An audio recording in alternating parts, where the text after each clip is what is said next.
Isang matagumpay na araw sa ating lahat. Andito ako ngayon sa iyong harapan upang ibahagi ang aking simple at munting talumpati tungkol sa pag-aaral ng mga kabataan. Kagaya ko, ikaw, tayo mga kabataan ang pag-asa ng bayan. Ika nga sa kasabihan na, education is the key of success. Pero bakit sa mga daan ay aking nakikitang mga batang palaboy-laboy sa kalsada? Pag-aaral nila, di binibigyang halaga. Ang pag-aaral ay di madali. Maraming pagsubok sa buhay ang makakaharap. Maraming problema ang mararanasan. Hirap ay siyang kakibat na nagpahina sa atin at mga balakid natin rin makakasalamuha. Pero ang lahat ng ito ay siya naghubog at nagpalakas sa atin. Kahirapan sa buhay. Mga pamilyang di alam ang edukasyon ay malaga. Kawalan ng tiwala sa sarili, ilan lamang sa mga dahilan kung bakit ang mga kabataan ngayon ay di makapag-aral.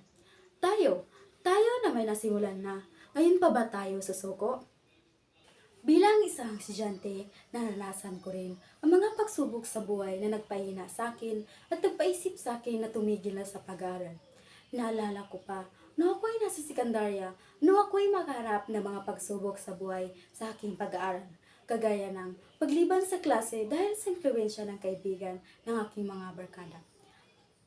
Napaghantong sa akin na pagkaroon ng mababat bagsak na marka na naging dahilan ng pagkadismaya ng aking mga magulang. Pero sa aking paggawa ng kamalian, ay siya rin naghubog sa aking pagkatao upang magbago at bumangon muli para itama ang aking mga pagkakamali.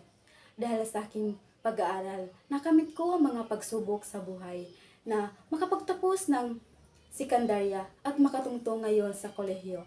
Ngunit hindi pa nagtatapos ang aking buhay. Bilang isang estudyante, alam kong mas marami pa akong pagsubok na harapin at hindi ako susuko. Handa akong kalabanin nito upang makapagtapos at makatulong sa ating bayan. Tayo, ang maging representado ng mga kabataan upang maihahon ang ating munting bansa.